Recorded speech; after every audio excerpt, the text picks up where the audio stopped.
कौरव और पांडव सेनाओं का घोर युद्ध। महाभारत कर्ण पर्व के अंतर्गत 12वें अध्याय में कौरव और पांडव सेनाओं के घोर युद्ध का वर्णन हुआ है, जो इस प्रकार है, जो हम वीडियो में जानेंगे। युद्ध के समय रणभूमि की स्थिति। संजय कहते हैं, राजन, उन दोनों सेनाओं के हाथी, घोड़े और मनुष्य बहुत प्रसन्न थे। देवताओं तथा असुरों के समान प्रकाशित होने वाली वे दोनों विशाल सेनाएं परस्पर भिड़कर अस्त्र शस्त्रों का प्रहार करने लगी। तत्पश्चात भयंकर पराक्रमी रथी, हाथी सवार, घुड़सवार और पैदल सैनिक शरीर, प्राण और पापों का विनाश करने वाले घोर प्रहार बड़े जोर जोर से करने लगे।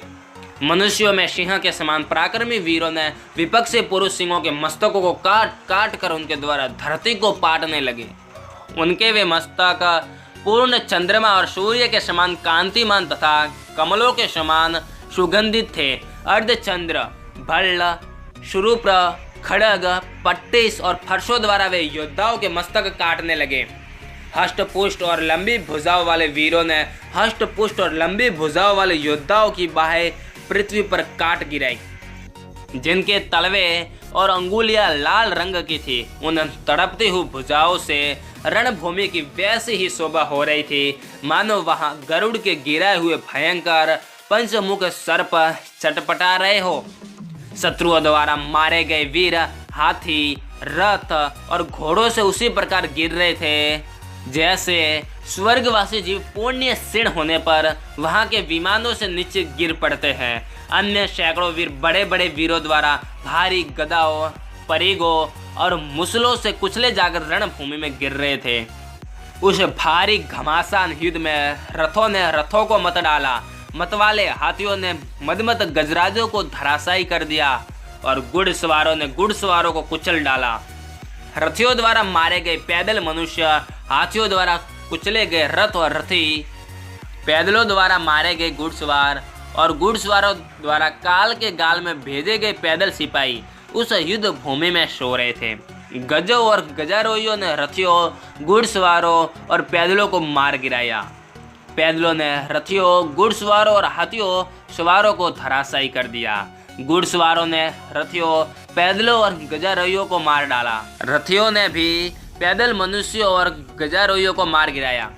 पैदल, घुड़सवार, हाथी सवार तथा रथियों ने रथियों, घुड़सवारों, हाथी सवारों और पैदलों का हाथों, पैरों, अस्त्र शस्त्रों एवं रथों द्वारा महान संहार कर डाला। अब हम जानते हैं पांडव सैनिकों की अद्भुत शोभा। इस प्रकार जब सूरवीरों द्वारा वह सेना मारी जाने लगी और मारी गई, तब कुंती के पुत्रों ने भीमसेन को आगे रखकर हम लोगों पर आक्रमण किया। धृष्टद्युम्न, शिखंडी, द्रौपदी के पुत्र प्रभद्रक, सात्यकी, चेकितान, द्राविड़ से सैनिकों सहित महान व्यू से घिरे हुए पांडे, चोल तथा केरल योद्धाओं ने धावा किया। इन सब की छाती चौड़ी और भुजाएं तथा आंखें बड़ी थी।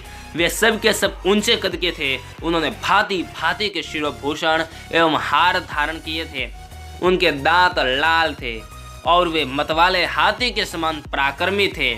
उन्होंने अनेक प्रकार के रंगीन वस्त्र पहन रखे थे और उनके अंगों में सुगंधित चूर्ण लगा रखा था। उनकी कमर में तलवार बंदी थी। वे हाथ में पास लिए हुए थे और हाथियों को भी रोक देने की शक्ति रखते थे।